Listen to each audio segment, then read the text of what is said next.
Em um dia como hoje, no dia 8 de dezembro de 1980, o mundo perdia John Lennon.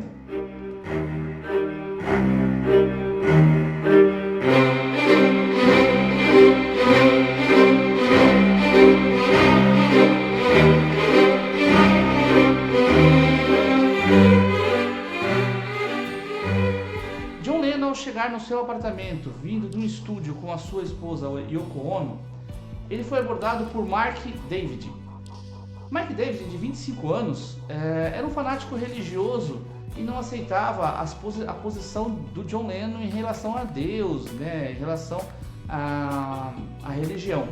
Então ele teria ficado ali na frente do apartamento, né, no edifício Dakota, e quando John Lennon chegou, ele disparou 5 tiros contra John Lennon, né?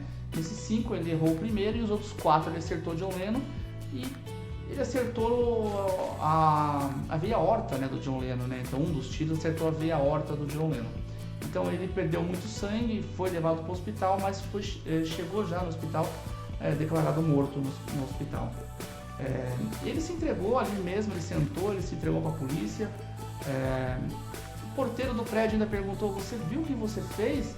Ele respondeu: "Sim, matei John Lennon", né? Então John Lennon era um Beatles, né? Então ele fez parte daquela Beatlemania, né? Do começo do Beatles, já saiu do Beatles, estava numa carreira já solo, né? Já com a Yoko Ono. E aí nesse dia 8 de dezembro de 1980, então o mundo perdia John Lennon. Foi aquela comoção, né, de pessoas ali na porta do edifício Dakota, na porta do hospital, né? O Mike David foi preso, né? Foi julgado, foi condenado. E essa é a história do dia 8 de dezembro de 1980. Eu tenho um carinho assim pelos Beatles, né? Nesse sentido, né? Eu tenho um tio que ele gosta muito do Beatles e inclusive ele tem na sala dele um quadro grande, né? Com mais de 110, se eu não me engano, 110 passagens do Beatles em desenho, né? Eu vou colocar aqui o quadro aqui para vocês verem. E esse quadro é grande, toda vez que eu vou na casa desse meu tio, a gente fica lá brincando, né? Olha, isso aqui é tal música, olha, isso aqui é tal música. Então meu tio já conseguiu praticamente decifrar quase o quadro inteiro, eu ainda fico ali brincando com ele: ó, isso aqui acho que é tal música, esse aqui acho que até é tal música, né? Ó, isso aqui é, né? Então a gente fica lá horas ali em frente àquele quadro, brincando de achar as músicas ali, né? Meu tio já achou quase tudo, depois eu fui na internet pesquisar, eu tenho uma trapaceada, eu trapaceei um pouco, fui na internet e pesquisei sobre esse quadro e vi onde tá as coisas ali, né? Mas esse é um carinho que eu tenho com meu tio, né? Meu tio Ademir, então sempre que eu vou na casa dele a gente fica ali admirando aquele quadro que tem as obras do Beatles ali desenhadas, né? Então é isso, depois vou mandar esse vídeo para ele ver, né? O meu tio ele tem uma influência muito grande na minha leitura também, né? Meu tio eu morava no interior do Paraná e ele viajava para lá. Quando ele viajava para lá, ele levava aqueles almanacs do Tio Patinhas, né? Aqueles livros grossos de história do Tio Patinhas. Ele acabava deixando lá e vinha embora, né? Deixava lá o almanac, eu adorava ler aqueles almanacs. Depois, quando eu me mudei para São Paulo, eu vim morar aqui junto com eles, né? Com meu tio e minha tia também.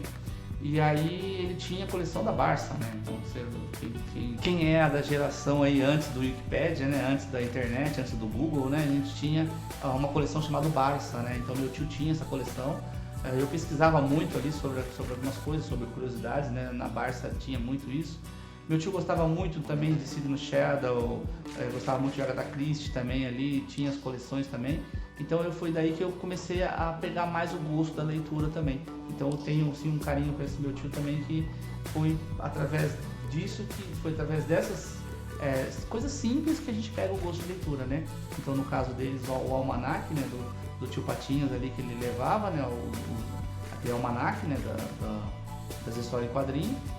E também depois, quando vim para São Paulo, os livros da Barça, os livros de Sidney Sheldon, Agatha Christie e outros que a gente também lia nessa época, né? Claro que também teve os quadrinhos, depois a fase dos quadrinhos, que eu peguei uma fase muito boa dos quadrinhos. Eu morava no interior, então lá não tinha muito essa liberdade de ter mais quadrinhos, né? Mas então é isso, esse é o segundo vídeo dessa série, a história do dia, né? Então a ideia desse vídeo é trazer para vocês uma curiosidade do dia mesmo, né? Então hoje seria o dia 8 é de dezembro, então no dia 8 de dezembro foi o dia da morte, né, do John Lennon. Então, lembrando que cada dia eu vou trazer uma história diferente, cada dia eu vou trazer algum acontecimento daquele dia e a importância da história daquele dia. Claro que não é uma aula de história, mas sim uma curiosidade, mas para a gente ter uma ideia mais ou menos do que aconteceu naquele dia. Peço também que se vocês não me acompanham ainda no Facebook ou no Instagram, dê um pulinho lá. Lá também eu posto todos os dias a história do dia também, já venho postando já, né? De lá que eu tirei essa ideia. Então, convido vocês a participar também do Instagram e do Facebook daqui do História por Trás da Literatura. Mais uma vez, muito obrigado pela presença de vocês e até a próxima.